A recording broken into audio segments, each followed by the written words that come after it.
चंद्रयान-3 के रोवर ने खोजा चांद पर पानी। चंद्रयान-3 का प्रज्ञान रोवर लगातार चांद की धरती पर घूम रहा है और हमारे इसरो के वैज्ञानिकों द्वारा इस रोवर को कमांड यानी यह निर्देश दिया जा रहा है कि चंद्रयान का प्रज्ञान रोवर चांद की धरती पर एक्सपेरिमेंट कर रहा है और वहां की जानकारियों को फोटो के साथ इसरो के वैज्ञानिकों के पास भेज रहा है। प्रज्ञान रोवर में लगाए गए लेजर्स ब्रेकडाउन स्पेक्ट्रोस्कोप, जिसे LIBS के नाम दिया गया है, प्रज्ञान रोवर में लगे ब्रेक स्पेक्ट्रोस्कोप ने चांद की धरती के नीचे लेजर की सहायता से कुछ तत्वों को खोज निकाला है, जिसमें हाइड्रोजन और ऑक्सीजन पाए जाने की उम्मीद बताई जा रही है। आपको जानकारी के लिए बता दें कि जो पानी होता है उसमें हाइड्रोजन और ऑक्सीजन के मॉलिक्यूल्स मिले होते हैं, यानी कि हाइड्रोजन के 2 अणु और ऑक्सीजन के 1 अणु को आपस में मिला दिया जाए तो पानी का निर्माण होता है। अब आपको मन में सवाल आ रहा होगा कि जब प्रज्ञान रोवर ने चांद पर ऑक्सीजन और हाइड्रोजन की खोज कर लिया है तो इसका मतलब यहाँ की चांद पर पानी पाए जाने की पुष्टि की जा सकती है।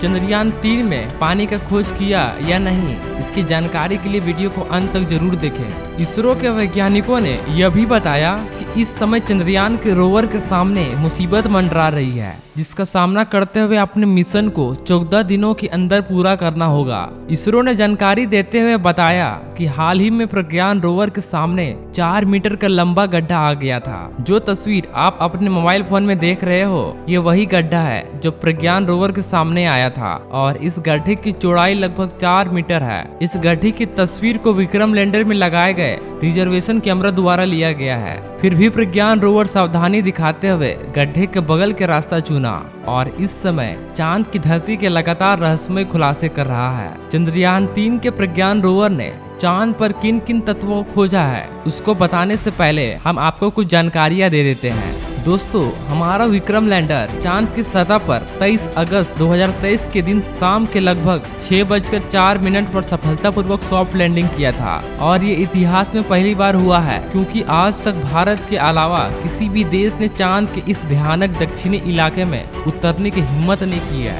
लेकिन फिर भी भारत ने चांद की दक्षिणी ध्रुव पर भारत का झंडा लहराकर इतिहास में अपना नाम दर्ज किया है। चांद के इस इलाके में काफी ज्यादा बड़े बड़े क्रिएटर्स यानी गड्ढे मौजूद है, जिसमें पानी पाए जाने की संभावना है। 24 अगस्त के दिन चंद्रयान-3 का प्रज्ञान रोवर विक्रम लैंडर से धीरे धीरे बाहर निकलता है और इतिहास रचते हुए रास्ते में भी वह चांद की धरती पर इसरो का लोगो और अशोक स्तंभ की छाप छोड़ते हुए धीरे धीरे आगे बढ़ता है। इसरो ने जानकारी देते हुए बताया कि जिस स्थान पर चंद्रयान-3 का विक्रम लैंडर उतरा है, उस जगह को शिव शक्ति पॉइंट के नाम से जाना जाएगा, क्योंकि शिव में मानवता का कल्याण का संकल्प समाहित है और शक्ति से हमें उन संकल्पों को पूरा करने का समर्थ ही मिलता है। दोस्तों, इसरो वैज्ञानिकों के अथक प्रयासों और करोड़ों भारतीयों की दुआओं के नतीजे आज हमारा चंद्रयान-3 चांद के दक्षिणी ध्रुव पर अभी भी शांति खड़ा हुआ है। आज से चांद पर लैंड किए हुए 1 हफ्ता हो चुका है और अब यह मिशन बस 1 हफ्ता और चलने वाला है, जिसके बाद चांद पर फिर से 14 दिन के लिए रात हो जाएगी, क्योंकि प्लान के अनुसार लैंड करने के बाद उसे 14 दिन रिसर्च का काम करना है। यही वजह है कि जिस दिन चंद्रयान ने लैंड किया तभी से हमारा प्रज्ञान रोवर चांद की अंधेरी वो फ्रेश में दुनिया के बारे में बड़े बड़े खुलासे कर रहा है। इसके साथ ही ये चांद की जमीन पर भारत की एक ऐसी अमिट छाप छोड़ रहा है जो आने वाले कई सालों तक नहीं मिटेगी। जैसे ही चंद्रयान-3 ने चांद की धरती पर लैंड की, उन सभी ने चंद्रयान मिशन का कामयाब होने का खूब जश्न मनाया।